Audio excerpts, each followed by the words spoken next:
Evet arkadaşlar, bugün sizlerle Minecraft Hex videosuyla beraberiz. İyi güzel bir yer. Evet. Sıkıcı bu işler. Kesmek filan. Lan. Pişt. Ver lan bunu. Ah. Hah. Evet. Oha. Benim yerime geldik lan. Bak şuradan sonrası. Burada gemiler var. Tamam, bura benim yerim.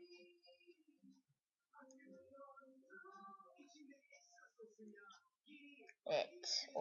Odun kesmek. Böyle bir şey. Böyle bir şey. Allah'ım yarabbi. Yardım et bize. İçim düşür. Ah tamam. Şimdi. Şimdük. Şimdük. Şimdük.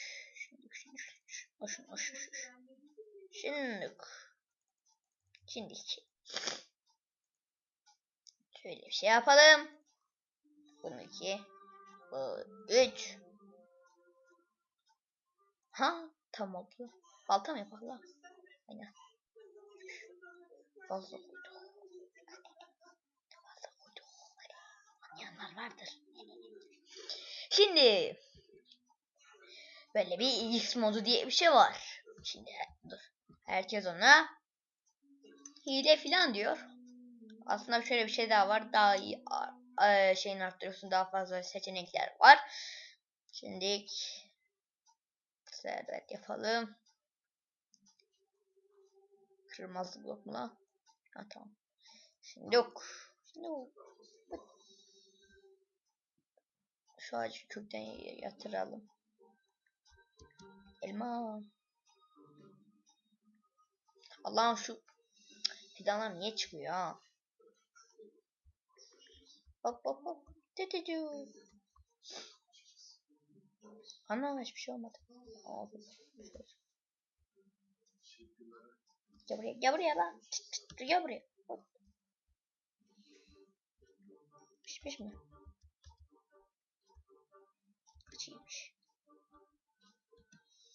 Şimdi gideceğiz. Evet arkadaşlar. Bu çok eğlenceli olacak. Şöyle. Benim favori kılıçlarımdan. Şöyle bari böyle bir şey yapalım. 1, 3. Şimdi gideceğiz, böyle bir şey yapacağız. Lan tamamdır. Yeter bize. Şimdi X bu.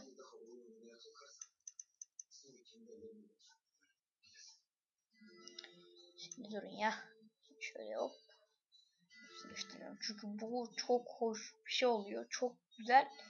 Acayip güzel. Creeper size hiç dokunmuyor. Hiçbir şey yapamıyorlar size. Eğer bunu kalkanı falan kullanırsanız, bunun böyle kalkanı var. Sağ tuşa tıklayınca geliyor. Arkadaşlar videomuz 5 dakika falan olur. Belki en az. İşte en. Şunları geliştirelim, videomuzu bitirelim. Hayır.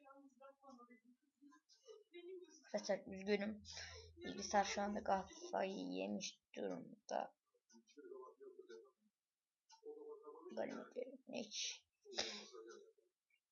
Mazık. Servet. Güçlü yumruk. Şunları geçtirelim. Hala sonsuz. Çok işe yarıyor diye bunu böyle yaptım. Normalde şöyle yapacağız. Yapacağımız böyle bir şey. Ama bunlar da güzel.